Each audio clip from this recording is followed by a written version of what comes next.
ভাইরা আমার, সালমান ফার্সি রাদিয়াল্লাহু তাআলা আনহু তিনি তার জীবনের মধ্য থেকে কি করে নিজেকে তাকওয়াবান তৈরি করেছিলেন, বানিয়েছিলেন এবং নিজেকে সত্যের উপরে প্রতিষ্ঠিত করেছিলেন। এই সত্য অনুসন্ধানী একজন মুত্তাকি ব্যক্তি, যার নাম হচ্ছে হযরত সালমান ফার্সি রাদিয়াল্লাহু তাআলা আনহু।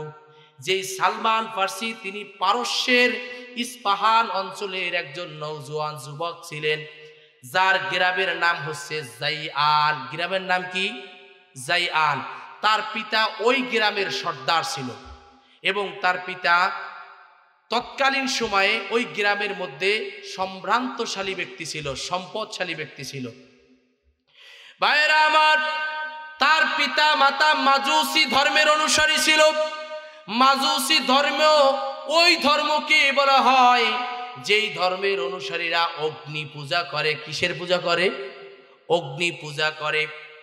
তার মানে তারা মনে করে আগুন পূজা করলে, আগুনকে পূজা করলে আগুন তিনি তাদের দেবতা, তিনি আমাদের সব কিছুর ভালো মন্দ কল্যাণের ফয়সালা দিবে। এই অগ্নি পূজা করত। তার মানে মাজুসি ধর্মের অনুসারী ছিল হযরত সালমান ফার্সি রাদিয়াল্লাহু তাআলা আনহুর পিতা মাতা যেই ধর্মের অনুসারী হয়, সন্তানদেরকেও সেই ধর্মের অনুসারী বানায়। ঠিক কিনা বলেন? আলেম তার সন্তানকে আলেম বানাইতে চায়, ক্রিকেটার তার সন্তানকে ক্রিকেটার বানাইতে চায়। ঠিক কিনা বলেন? জেনারেল শিক্ষিত ইঞ্জিনিয়ার তার সন্তানকে ইঞ্জিনিয়ার বানাইতে চায়, নায়ক তার সন্তানকে নায়ক বানাইতে চায়। যে যেই সুরাতের, যে যেই পথের, যে যেই মতের, তার সন্তানদেরকে সেই পথের সেই মতের বানাইতে চায়। কথা বলেন ঠিক কিনা? এই সালমান ফার্সি রাদিয়াল্লাহু তাআলা আনহু তার পিতা মাতা মাজুসি ধর্মের অনুসারী ছিলেন। সালমানকেও মাজুসি ধর্মের অনুসারী বানালেন। অল্প সময়ের মধ্যে তিনি মাজুসি ধর্মের দায়িত্ব গ্রহণ করলেন। তার মানে 24 ঘন্টা অগ্নি পরিচালনা করা, অগ্নিকে জ্বালিয়ে রাখা, পূজা অর্চনা করা, এটা পরিচালনা করার দায়িত্ব হয় সালমানের উপরে অর্পিত হলো। তিনি এটা গ্রহণ করে নিলেন। ভাইরা আমার, এই সালমান ফার্সির পিতা সম্ভ্রান্তশালী ধনী মানুষ ছিলেন। এলাকার মধ্যে তার সম্পত্তি ছিল অনেক, ক্ষেত খামার ছিল যেখানে ফসল উৎপাদিত হতো। এই ক্ষেত খামার তিনি পরিচালনা করতেন, নিজের ক্ষেত নিজেই পরিচালনা করতেন। সালমান ফার্সি রাদিয়াল্লাহু তাআলা আনহু তখন নওজোয়ান যুবক মানুষ ছিলেন। তিনি তার পিতা তার দায়িত্ব পালন করতে গিয়ে ব্যতিব্যস্ত হয়ে পড়েন। একদিন তিনি তার সন্তান সালমানকে বলেন, ছেলে আমার, আমি আমার রাষ্ট্রীয় দায়িত্ব পালন করতে গিয়ে ব্যতিব্যস্ত হয়ে পড়েছি, সুতরাং আমার জমিনের মধ্যে কর্মচারীরা কেমন ভাবে কাজ করছেন তাদেরকে একটু পরিদর্শন করে আসো। পরিদর্শন করার জন্য সালমান ফার্সি রাদিয়াল্লাহু তাআলা আনহুকে দায়িত্ব দেওয়া হলো। যুবক মানুষ, তিনি পিতার আদেশ পালন করতে গিয়ে পথ অতিক্রম করলেন। পথিমধ্যে তিনি তার পিতার ক্ষেত পরিদর্শন করতে যাইতেছেন। এই পিতার ক্ষেত পরিদর্শন করতে যাইতে যাইতে পথিমধ্যে দেখলেন রাস্তার পাশে খ্রিস্টানদের একটা গির্জা। তার মানে এই খ্রিস্টান ছিল আমাদের পূর্বের নবী ঈসা আলাইহিস সালাতু ওয়াস সালামের অনুসারী, যাদেরকে বলা হয় নাসারা। এই সালমান ফার্সি 250 বছর তিনি জীবন পেয়েছিলেন, হায়াত পেয়েছিলেন, লম্বা হায়াতি জিন্দেগির একজন মানুষ ছিলেন সালমান ফার্সি রাদিয়াল্লাহু তাআলা আনহু। তৎকালীন সময় তিনি নওজোয়ান যুবক থাকা অবস্থায় যখন ওই জমিন পরিদর্শন করতে গেলেন, পথিমধ্যে গির্জা পেয়ে তিনি লক্ষ্য করলেন খ্রিস্টান ধর্মের লোকেরা তাদের গির্জায় বসে তাদের প্রভুর পূজা অর্চনা করছেন, দেবদেবীর পূজা অর্চনা করছেন। তার মানে ঈসা আলাইহিস সালাতু ওয়াস সালামের যেই দিন ছিল, এই দিন তারা পালন করতেছিলেন। এগুলো দেখে তার ভালো লেগে গেছে। তিনি সকাল থেকে সন্ধ্যা পর্যন্ত ওই গির্জায় সময় কাটিয়েছেন। সন্ধ্যাবেলায় বাড়ির দিকে ফিরেছেন। পিতা জিজ্ঞেস করেছে, আমার ভূমির খবর কি, সেই সংবাদটা আমাকে জানাও। সংবাদ জানতে চাইলে তিনি বললেন, আমি আপনার ভূমি পরিদর্শন করতে যাই নাই, প্রতিমধ্যে গির্জায় গিয়ে দেখেছি এক শ্রেণীর মানুষ তারা ওইখানে বসে প্রার্থনা করছেন। আমার ভালো লেগেছে, আমার কাছে মনে হয় যে আমাদের ধর্মের চাইতে ওই ধর্ম আমাদের ধর্মের চাইতে দামি এবং উত্তম। পিতা মনে করলেন, হায় হায়, হয়তোবা এই সন্তান ওই ধর্মের দিকে দীক্ষিত হয়েছে, মাজুসি ধর্ম হয়তোবা ত্যাগ করবে। ভাইরা আমার, সন্তানকে বন্দী করে দিলেন, পায়ে বেড়ি পরিয়ে দিলেন। আর যখন তিনি অনুসন্ধান করতে গিয়েছিলেন, তখন তিনি তাদের কাছ থেকে জিজ্ঞেস করে নিলেন, এই খ্রিস্টান ধর্মের মূল উৎপত্তি কোথায়? যেমন আমাদের ইসলামের মূল উৎপত্তি হচ্ছে মক্কা মদিনায়, খ্রিস্টান ধর্মের মূল উৎপত্তি হচ্ছে শামে। কোথায়? শাম দেশে। তিনি তাদের কাছ থেকে জেনে নিলেন শাম দেশে এই খ্রিস্ট ধর্মের, ঈসাই ধর্মের মূল উৎপত্তি। জানার পরে তিনি তার পিতার কাছে সব বৃত্তান্ত যখন বললেন, পিতা পায়ে বেড়ি পরিয়ে দিলেন, বন্দি করে রাখলেন, যাতে করে মাজুসি ধর্ম ত্যাগ করে তিনি যেন খ্রিস্টান ধর্মের অনুসারী না হয়ে যায়। তিনি এই বন্দি থাকা অবস্থায় খ্রিস্টান ধর্মের কোনো এক ব্যক্তির কাছে সংবাদ পাঠালেন এই যে এইখান থেকে কোনো ব্যক্তি যদি, কোনো কাফেলা যদি শামে সফর করে, তাহলে আমার সংবাদ দিবে, তাদের সাথে আমার কথা আছে। ভাইরা আমার, খ্রিস্টান ধর্মের লোকদের মধ্য থেকে একটা কাফেলা শাম দেশে ভ্রমণের জন্য কিছুদিনের মধ্যে তৈরি হয়ে গেছে।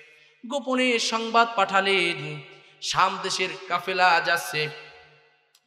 সালমান ফার্সি রাদিয়াল্লাহু তাআলা আনহু সত্য অনুসন্ধান করতে গিয়ে তিনি ওইখান থেকে পায়ের বেড়ি খুলে গোপনে বের হয়ে শাম দেশের দিকে রওনা দিলেন, চলে গেলেন শাম দেশে।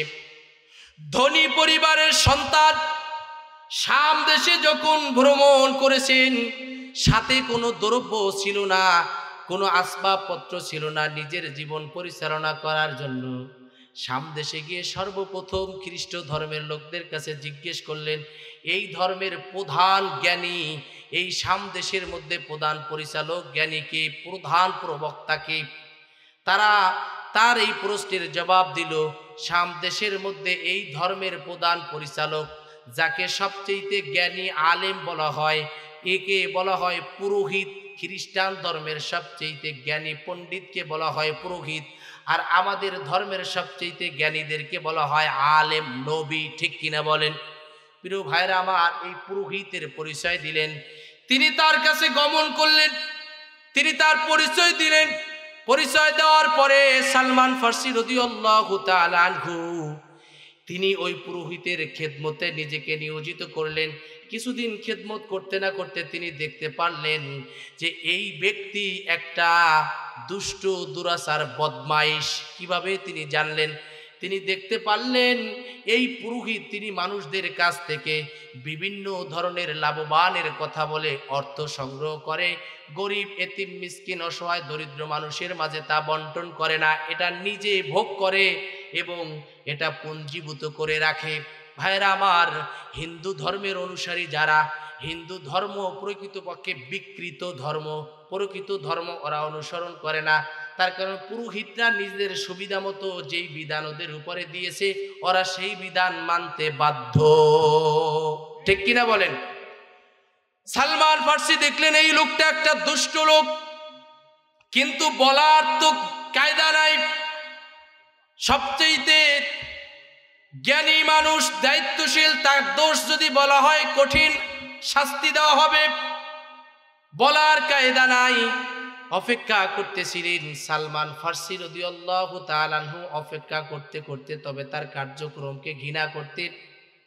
একটা সময় ওই পুরোহিতের মৃত্যু হয়ে গেল, সকলেই আসছে খ্রিস্ট ধর্মের লোকেরা তাকে শেষ বিদায় জানানোর জন্য। সালমান ফার্সি বললেন, আপনারা কার শেষ বিদায় জানানোর জন্য আসছেন? এই লোকটা একটা দুষ্ট, দুরাচার মানুষ। কেমন করে তুমি জানলে? তিনি বললেন, আমি দেখেছি মানুষের কাছ থেকে সম্পদ তিনি নিয়েছেন, বিভিন্ন ধরনের ফজিলত বর্ণনা করে। কিন্তু দরিদ্র মানুষের মাঝে এটা বন্টন করে নাই। ভাইরা আমার, দরিদ্র মানুষের মাঝে এটা বন্টন করে নাই, নিজে পুঞ্জীভূত করে রেখেছে। কোথায় এগুলো খুঁজলে পাওয়া যাবে? তিনি জায়গা দেখিয়ে দিলেন, খুঁজে দেখেন 7 কলস স্বর্ণ মুদ্রা জমা করে রেখেছে। ভাইরা আমার, দরিদ্র অসহায় মানুষগুলো তৎকালীন সময়ে না খেয়ে ক্ষুধার যন্ত্রণা সহ্য করে কষ্ট করে জীবন বিসর্জন দিচ্ছে ক্ষুধার যন্ত্রণায়। দ্রব্য মূল্য ঊর্ধ্বগতি, কিন্তু তিনি জনগণের কাছ থেকে জোর জবরদস্তি করে, জুলুম করে, অত্যাচার করে সম্পদকে খরিদ করে নিতেন, নিজে ভোগ করতেন, পুঞ্জীভূত করে রাখতেন, দরিদ্র মানুষের মাঝে দিতেন না। এটাই ছিল তার বড় অপরাধ। এই কথা যখন জানিয়ে দিল, গোপন সম্পদ যখন বেরিয়ে আসলো, খ্রিস্টান ধর্মের লোকেরা এই অপরাধ জেনে তাকে সঙ্গে সঙ্গে বিদায় দেওয়া তো দূরের কথা, শুলে চড়িয়ে পাথর নিক্ষেপ করে মেসাকার করে হাড্ডি মাংস গোশটটুকুন বিলিয়ে উড়িয়ে দিলেন। জোরে বলেন না আউযুবিল্লাহ। ভাইরা আমার, ওই পুরোহিতের এভাবে যখন তাকে বিদায় করা হলো, এক পর্যায়ে ওই জায়গায় আর একজন ব্যক্তিকে নিয়োজিত করা হলো, জ্ঞানী ব্যক্তিকে ওই জায়গায় রাষ্ট্রীয় দায়িত্বে মসনাদে বসানো হলো, পুরোহিত বানানো হলো। সালমান ফার্সি তার খিদমতে নিয়োজিত হলেন। তিনি নিজে বর্ণনা করছেন যে ওই ব্যক্তির মতন ভালো মানুষ প্রতিদিন খিদমত করলেন। খিদমত করার পরে তারও মৃত্যু ঘনিয়ে আসছে, বিদায় হয়ে যাবে এমন সময় সালমান ফার্সি জিজ্ঞেস করছেন, আপনার তো মৃত্যু হয়ে যাবে, সুতরাং মৃত্যু অতি নিকটে চলে আসছে, আপনার মৃত্যুর পরে আমি কার সাথে কার সহচর্য গ্রহণ করে কার সাথে থেকে আমি সত্যের উপরে নিজের জীবনটাকে প্রতিষ্ঠিত রাখতে পারবো? সালমান ফার্সি রাদিয়াল্লাহু তাআলা আনহু এই প্রশ্নের জবাবে তিনি বললেন, গোটা দুনিয়ার মধ্যে আমি যেই সত্যের উপরে প্রতিষ্ঠিত আছি, আমার জানা মতে এই জায়গায়, এই গোটা শামের মধ্যে আর কেউ নাই। তবে আমি এক জায়গার সন্ধান দিতে পারি, যেই জায়গার নাম হচ্ছে মাওয়াসিল। যেই জায়গার নাম হচ্ছে মাওয়াসিল, ওইখানে গেলে আপনি একজন ব্যক্তি পাবেন, পরিচয় তুলে ধরবেন, আমার কথা বলবেন, তার খেদমত করলে আপনি সত্যের উপরে প্রতিষ্ঠিত থাকতে পারবেন। মাওয়াসিলে যাওয়ার পরে তার কাছে খেদমতে নিয়োজিত রইলেন। দীর্ঘদিন খেদমতের পরে তারও মৃত্যুর সময় চলে আসছে, বিদায় হয়ে যাবেন। তার কাছ থেকে জানতে চাইলেন, আপনার মৃত্যুর পরে কার খেদমত করব? তিনি বললেন, মাওয়াসিলের মধ্যে কোথাও কোনো সত্যের উপরে প্রতিষ্ঠিত কোনো মানুষ নাই, তবে আমি তোমাকে একটা পরিচয় দিতে পারি। যেই জায়গাটা হচ্ছে মাওয়াসিল থেকে দূরবর্তী একটা জায়গা, নাসিবিন নামক একটা জায়গা। এই নাসিবিনের মধ্যে একজন ভালো মানুষ আছে, যিনি সত্যের উপরে প্রতিষ্ঠিত। তার খেদমতে যদি আপনি নিয়োজিত থাকতে পারেন, তাহলে আপনি সত্যের উপরে প্রতিষ্ঠিত থাকতে পারবেন। সেই জায়গাও তিনি খেদমত করলেন। প্রিয় ভাইরা, তার কাছে গিয়ে দীর্ঘদিন খেদমত করার পরে তারও মৃত্যু ঘনিয়ে আসছে। এরপরে মৃত্যু যখন নিকটবর্তী হয়েছে, তিনি তার কাছেও জানতে চাইলেন, আপনার মৃত্যুর পরে কার সাথে থেকে আমি সত্যের উপরে প্রতিষ্ঠিত থাকতে পারবো? তিনি পরিচয় দিলেন, নাসিবিনের কোথাও আমি যে সত্যের উপরে প্রতিষ্ঠিত, এরকম সত্যের উপরে প্রতিষ্ঠিত কোনো মানুষ নাই। তবে তোমাকে একটা পরিচয় দিই, সেই পরিচয়টা হচ্ছে আম্মুরিয়াতের মধ্যে একজন ভালো মানুষ আছে। এখানে যদি তুমি যাও, তার খেদমতে যদি নিজেকে নিয়োজিত করতে পারো, তাহলে তুমি তোমার জীবনের শেষ মুহূর্তের আগ পর্যন্ত সত্যের উপরে প্রতিষ্ঠিত থাকতে পারবে। আম্মুরিয়াতে তিনি সফর করলেন। আম্মুরিয়াতে যাওয়ার পরে সেইখানের নেতার পুরোহিতের খেদমত করলেন। মাঝের মধ্যে এই যে কয়জন আর খেদমত করেছেন, প্রত্যেকটা লোক ভালো মানুষ ছিল। ভাইরা আমার, আম্মুরিয়ার সেই ব্যক্তির খেদমত করতে গিয়ে তিনি নিজের জীবনটাকে অবহেলায় কাটান নাই, ছোটখাটো ব্যবসায় নিয়োজিত ছিল। তিনি কিছু গরু ছাগল এর সম্পদের মালিক হলেন। এই গরু ছাগলের সম্পদের মালিক যখন হলেন, ইতিমধ্যে কিছুদিনের মধ্যে আম্মুরিয়াতের সেই পুরোহিতেরও মৃত্যুর সময় ঘনিয়ে আসছে। তিনি তার কাছে জানতে চাইলেন, আপনার মৃত্যুর পরে আমি কার সহচর্য গ্রহণ করব, কার সাথে থেকে নিজেকে সত্যের উপরে প্রতিষ্ঠিত রাখতে পারবো? তিনি পরিচয় দিলেন, আম্মুরিয়াত সহ গোটা পৃথিবীর মধ্যে সত্যের উপরে প্রতিষ্ঠিত আছে এমন কোনো মানুষ পৃথিবীর মধ্যে আর কেউ নাই, আমার জানা নাই, কেউ নাই, তবে তোমাকে আমি একটা ভবিষ্যৎবাণী করে দিতে পারি। কি সেই ভবিষ্যৎ? আরবের মধ্যে একজন মানুষের আবির্ভাব হবে নবী হিসাবে, যেই ব্যক্তি ইব্রাহিম আলাইহিস সালামের দিনকে প্রতিষ্ঠা করবেন, এবং এই দিনকে প্রতিষ্ঠা করতে গিয়ে মানুষের কাছে যখন দাওয়াতি কাজ করবেন, এই দাওয়াতি কাজ করতে গিয়ে বাধা বিঘ্নতার শিকার হয়ে তিনি তার জন্মভূমি থেকে বিতাড়িত হবেন, এবং চতুর্দিকে কালো পাথর বিশিষ্ট মাঝখানে খেজুর বৃক্ষের এমন একটা জায়গায় তিনি সফর করবেন। তার মানে জায়গাটা মদিনায়। জায়গাটা কোথায়? মদিনায়। ওই ব্যক্তি সম্পর্কে তিনি উপদেশ বাণী করলেন কি? তিনি বললেন, ওই পুরোহিত বললেন, তার মধ্যে যেই গুণগুলো দেখতে পাবে, 1 নম্বর গুণ হচ্ছে তিনি হাদিয়ার মাল গ্রহণ করবেন, সদগার মাল খাবেন না। 3 নম্বরে তার ডান কাঁধ থেকে বাম কাঁধের মাঝামাঝি পিঠের উপরে একটা মোহরে নবুয়াত আছে। কি আছে? মোহরে নবুয়াত। ভাইরা আমার, এই ভবিষ্যৎবাণী করার কিছুদিন পরে আম্মুরিয়ার সেই পুরোহিতেরও মৃত্যু হয়ে গেছে। আর বেশি সময় নাই, আমরা 15 মিনিটের মধ্যে আলোচনা শেষ করবো ইনশাআল্লাহ। ভাইরা আমার, যখন ওই পুরোহিতের মৃত্যু হয়ে গেছে, তিনি কিছুদিন আম্মুরিয়াতে অপেক্ষা করলেন, আর লক্ষ্য করতেছেন আরবের দিকে সফর করবে এমন কোনো কাফেলা আছে কিনা। প্রিয় ভাইরা আমার, আম্মুরিয়াতে সফর করার মতন কাফেলা অনুসন্ধান করতেছিলেন। কিছুদিনের মধ্যে একটা সংবাদ আসছে, বনু কালব নামক একটা গোত্র আরবের দিকে সফর করবেন। তারা আম্মুরিয়াতে গমন করেছেন ব্যবসায়ী কাজের উদ্দেশ্যে।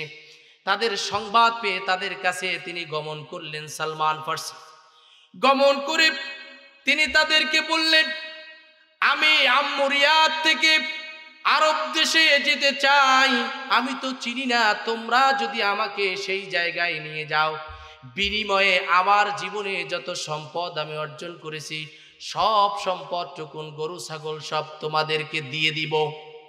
চুক্তি কি? যত সম্পদ অর্জন করছি সব দিয়ে দিব। মানে দাবি কি? সত্যের উপরে প্রতিষ্ঠিত থাকবে, রাসূলের অনুসন্ধান করতেছে। ভাইরা আমার, তিনি এই কথা বলার সঙ্গে সঙ্গে বনু কালব গোত্রের লোকেরা রাজি হয়ে গেল। তারা চুক্তিতে রাজি হওয়ার পরে তিনি তার গরু ছাগল সব কিছু তাদেরকে দিয়ে দিলেন। তাদের সাথে সফর শুরু হয়ে গেল, আরবের দিকে যাচ্ছেন।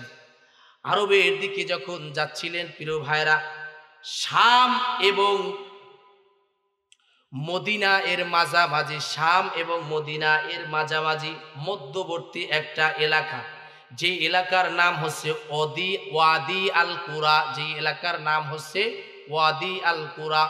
শাম এবং মদিনা এর মাঝামাঝি জায়গাটার নাম হচ্ছে ওয়াদি আল কুরা। এই জায়গায় যখন তাকে নিয়ে পৌঁছাইছে, বনু কালব গোত্রের লোকেরা তার সাথে গাদ্দারি করছে, প্রতারণা করছে। কি সেই প্রতারণা? তাকে তৎকালীন সময়ে প্রিয় ভাইরা, এখন তো শ্রমিক কামলা রাখা হয়, কাজের লোক রাখা হয়, তখন গোলাম বিক্রি করা হতো, মানুষকে বিক্রি করে দেওয়া হতো। মানুষ টাকা দিয়ে তাদেরকে চুক্তির বিনিময়ে কিনে নিতেন কাজ করানোর জন্য। ভাইরা আমার, ওই যে বনু কালব গোত্রের লোকেরা চুক্তিবদ্ধ করে সালমান ফার্সি রাদিয়াল্লাহু তাআলা আনহুকে নিয়ে এসেছিলেন। তারা সালমান ফার্সির সাথে গাদ্দারি করে তাকে ইহুদির একজন ব্যক্তির কাছে বিক্রি করে দিলেন।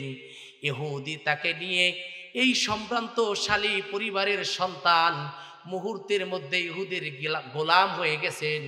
কারণ তিনি তো সত্যের অনুসন্ধান করতেছেন।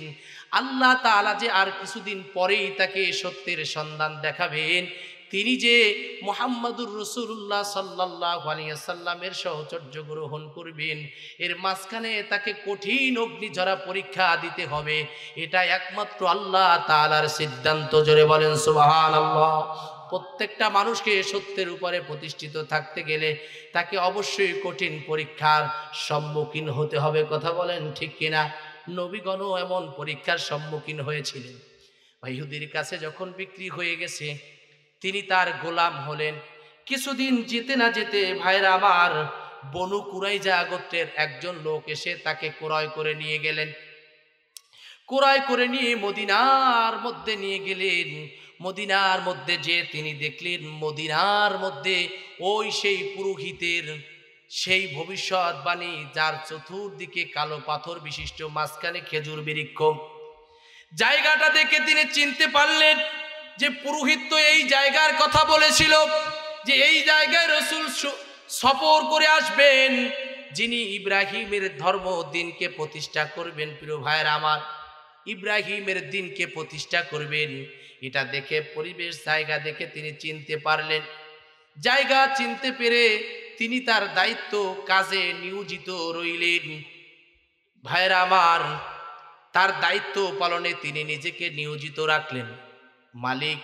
মালিকের কাজ গোলাম হিসেবে তিনি করতেছেন। কিছুদিন যেতে না যেতে মালিকের গোলামি করতে না করতে ওই জায়গায় সবচেয়ে বেশি কাজ হতো খেজুর বৃক্ষ পরিচালনা করা মদিনার মধ্যে।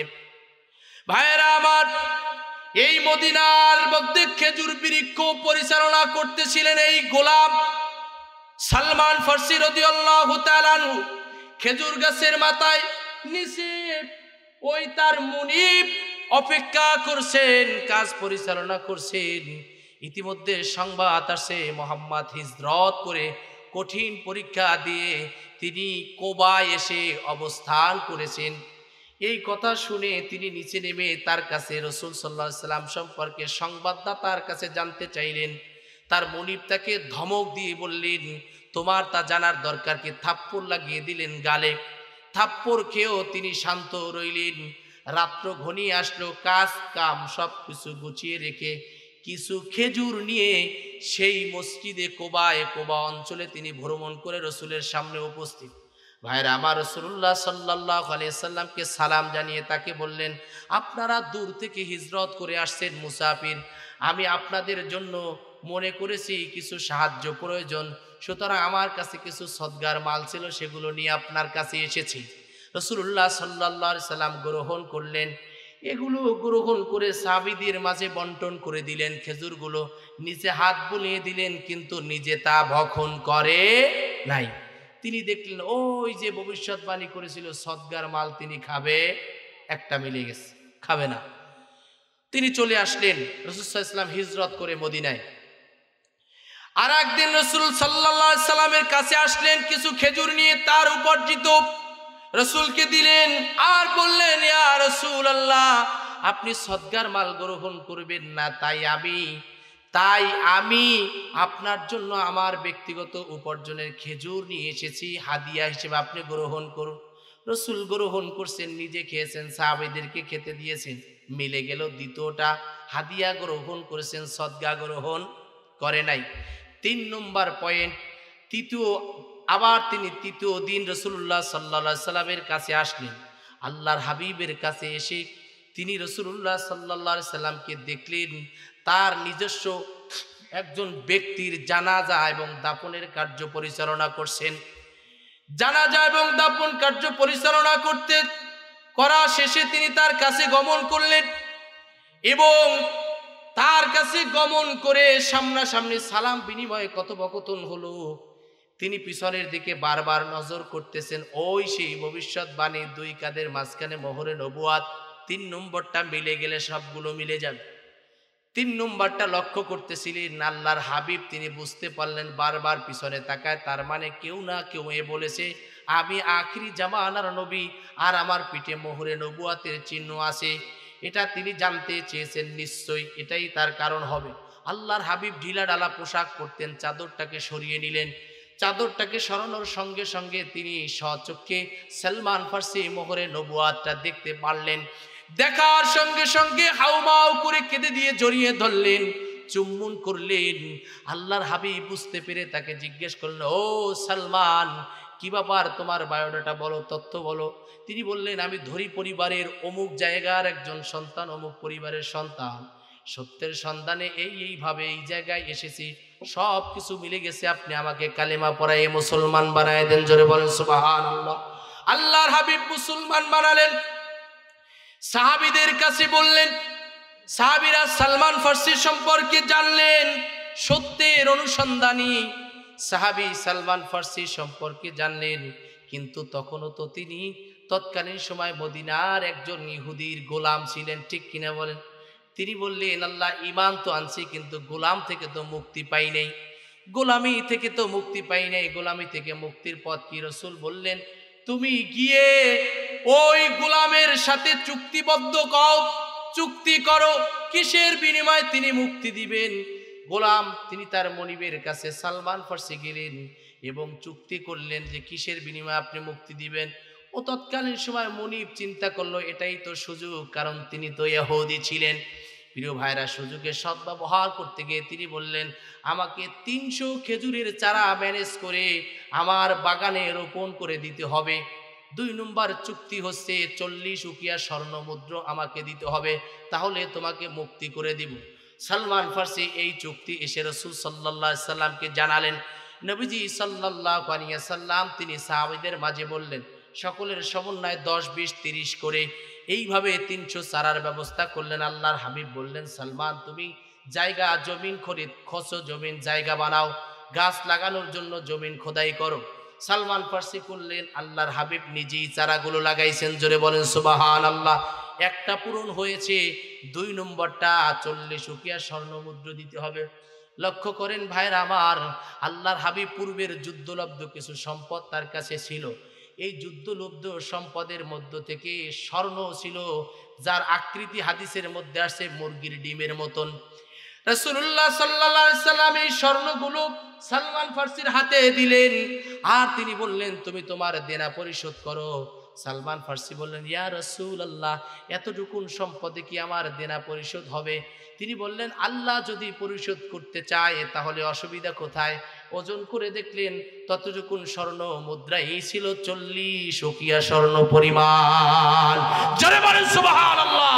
পরিশোধ করে দিলেন, মুক্তি পেয়ে গেলেন। রাসূলুল্লাহ সাল্লাল্লাহু আলাইহি সাল্লামের সাহাবীদের সাথে যোগ দিলেন। ভাইরা আমার, আল্লাহর হাবিব আনসারী এক সাহাবী, তার সাথে আবু দারদা রাদিয়াল্লাহু তাআলা আনহুর সাথে ভ্রাতৃত্বের বন্ধনে আবদ্ধ করে দিলেন। এমন সময় খন্দকের যুদ্ধ সামনে আসছে।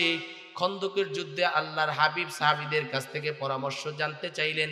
খন্দকের যুদ্ধ মানে আল্লাহর হাবিব মদিনায় হিজরত করেছেন।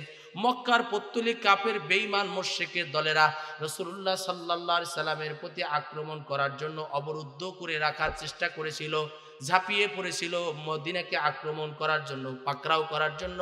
আল্লাহর হাবিব এই পাকড়াও থেকে নিজেদেরকে রক্ষা করার জন্য, সাহাবীদেরকে রক্ষা করার জন্য পরামর্শ জানতে চাইলেন। ওই পরামর্শ সবাই সবচেয়ে বেশি ভালো দামি যে পরামর্শ যিনি দিয়েছিলেন, যেটা রাসূল নিজে গ্রহণ করেছিলেন, তিনি হলেন সালমান ফার্সি রাদিয়াল্লাহু তাআলা আনহু। তিনি রাসূলুল্লাহ সাল্লাল্লাহু আলাইহি সাল্লামকে পরামর্শ দিলেন কি, মদিনার উত্তর পশ্চিম এলাকায় আপনি খাল খনন করুন, যাতে করে তারা এসে যেন আক্রমণ করতে না পারে। রাসূলুল্লাহ সাল্লাল্লাহু আলাইহি সাল্লাম এটাকে গ্রহণ করলেন, সেই খাল খননের কাজে নিয়োজিত হলেন। আল্লাহ তাআলা এই যুদ্ধে মুসলমানদেরকে বিজয়ী দান করছেন। জোরে বলেন সুবহানাল্লাহ। এই সালমান ফার্সি রাদিয়াল্লাহু তাআলা আনহু, আমার আলোচনা এখানেই শেষ। লক্ষ্য করুন, সালমান ফার্সি রাদিয়াল্লাহু তাআলা আনহু সত্যের অনুসন্ধানী একজন দায়িত্বশীল ছিলেন, জ্ঞানী মানুষ ছিলেন। ইসলাম গ্রহণ করার পরে তিনি প্রথম 2টা যুদ্ধ, ওহুদ বদর যুদ্ধ, বদর ওহুদ যুদ্ধে অংশগ্রহণ করতে পারে নাই। খন্দক যুদ্ধ সহ সামনে যতগুলো যুদ্ধ হয়েছে প্রত্যেকটা যুদ্ধে তিনি অংশগ্রহণ করেছেন। সালমান ফার্সি রাদিয়াল্লাহু তাআলা আনহু এই সাহাবী এত বড় দামি সাহাবী ছিলেন, এত বড় দামি সাহাবী ছিলেন, যেই সাহাবী জীবনে কোনোদিন নিজের জীবদ্দশায় নিজের থেকে নিজে কোনো বাড়ি বানায় নাই।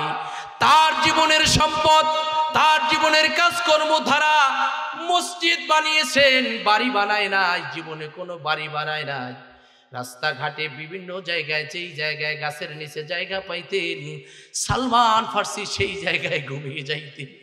ভাইরা আমার, এই সালমান ফার্সি যখন রাষ্ট্রীয় দায়িত্ব পালন করতেন, যখন 5000 রুপি তিনি তার বেতন ভাতা পাইতেন, তখন 30,000 লোক পরিচালনা করতেন। তখনও তার গায়ে শুধুমাত্র একটা আবা ছিল, শীতের মৌসুমে। এক পাশ তিনি বিছাতেন আর এক পাশ তিনি গায়ে দিয়ে তিনি তার দায়িত্ব পরিচালনা করছেন, উপার্জিত সম্পদ রাষ্ট্রীয় কল্যাণের জন্য ব্যয় করছেন, জনগণের কল্যাণের জন্য। এই সালমান ফার্সি যখন দুনিয়া থেকে বিদায় হবে, ও দোস্ত, দুনিয়া থেকে যখন সালমান বিদায় হয়ে যাবে, মুমূর্ষু অবস্থায় হযরত উসমান গনি রাদিয়াল্লাহু তাআলা আনহুর আমলে তিনি বিদায় নিয়েছিলেন। বিদায়ের সময় যখন তার কাছে রাসূলুল্লাহ সাল্লাল্লাহু আলাইহি সাল্লামের অন্যতম একজন সাহাবী আগমন করলেন, তিনি আগমন করে তাকে জিজ্ঞেস করলেন, আপনি রাসূলুল্লাহ সাল্লাল্লাহু আলাইহি সাল্লামের অন্যতম একজন সাহাবী সালমান ফার্সির কাছে যখন আসলেন, সালমান ফার্সি তাকে দেখে ডুকরে কেঁদে দিলেন। জিজ্ঞেস করলেন, কেন তুমি কাঁদছো? কি কারণে তুমি কাঁদছো? তিনি বললেন, কাঁদছি এই জন্য, আল্লাহর হাবিব সাল্লাল্লাহু আলাইহি সাল্লাম আমাদের কাছ থেকে অঙ্গীকার নিয়েছেন। কি সেই অঙ্গীকার? জীবদ্দশায় যেন একজন মুসাফিরের কাছে যতটুকুন সরঞ্জাম থাকে তার চাইতে বেশি সরঞ্জাম যেন তোমার কাছে জমা না হয়। ভাইরা আমার, তিনি কাঁদতেছিলেন এই জন্য যে তিনি নিজেকে বলতেছিলেন, আমার মুমূর্ষু অবস্থায় আমার কাছে তো কিছু সামানা জমা হয়ে গেছে। সাহাবী বর্ণনা করছেন, সেই সামানাগুলো ছিল, ভাইরা আমার, একটা পেয়ালা এবং খানা খাওয়ার একটা পিতলের একটা থালা এবং পানি পান করার একটা পাত্র ছাড়া আর কিছুই নয়। এতটুকুন সম্পদ জমিনের মধ্যে তার জীবদ্দশায় জীবিত থাকাকালীন তার কাছে মজুদ ছিল, এটাও তিনি বরদাস্ত করতে পারে নাই। না জানি কিয়ামতের ময়দানে এই সম্পদ সম্পর্কে আল্লাহর কাছে জবাব দেওয়া লাগে কিনা। কতটুকুন ভয় আল্লাহ তাআলার পক্ষ থেকে তার অন্তরে ছিল, ঠিক কিনা বলেন? আমরা বাড়ি বানাই 10 তলা, 5 তলা, 20 তলা বাড়ি বানাই, ওই এলাকার মসজিদ 1 তলার উপরে আর ওঠে না, ঠিক কিনা বলেন? ছাদ ঢালাই দিতে গেলে মোটামুটি পর্যায়ে ছাদ ঢালাই দিতে গেলে জান্নাত বিক্রি করে দিই, তারপরে ছাদ ঢালাই দিতে হয়, ঠিক কিনা বলেন? ছাদ ঢালাই দিতে গেলেও মানুষের কাছ থেকে কান্দাই কাটাই তারপরে নিতে হয়। এই জন্য আমি আপনাদের কাছে দাবি করবো, প্রিয় ভাইরা, মান বানা লিল্লাহি মসজিদান বানাল্লাহু লাহু বাইতান ফিল জান্নাহ। যারা মসজিদ বানাবে তাদের জন্য আল্লাহ তাআলা জান্নাতের মধ্যে ঘর বানাবেন। জোরে বলেন সুবহানাল্লাহ। ওই জান্নাতে আমরা যেতে চাই না? ওই জান্নাতে যেতে চাইলে মসজিদের সাথে সম্পর্ক রাখতে হবে। আল্লাহর হাবিব বলছেন, কিয়ামতের কঠিন মুসিবতের দিনে 7 শ্রেণীর মানুষকে আরশে আযীমের নিচে জায়গা দেওয়া হবে। তাদের মধ্যে অরজুলুন কলবুহুম মুআল্লাকুন ফিল মাসাজিদ, যাদের অন্তর মসজিদের সাথে সম্পর্ক আছে, লটকান। এদেরকে আল্লাহ তাআলা মুসিবতের দিনে আরশে আযীমের নিচে জায়গা দিবে। যেই মুসিবতের দিনটা হবে, জমিনটা তামা, সূর্যটা মাথার 1 বিঘাত উপরে, জিহ্বাটা কুকুরের মতো নাভিস্থল পর্যন্ত ঝুলে যাবে, মাথার চান্দি ফেটে মগজগুলো গলে গলে পড়বে। ওই বিপদের সময় আল্লাহ তাআলা উদ্ধার করে আরশের নিচে জায়গা দিবে। ওই জায়গায় আমরা থাকতে চাই না? আল্লাহ আমাদেরকে কবুল করেন, বলেন আমিন।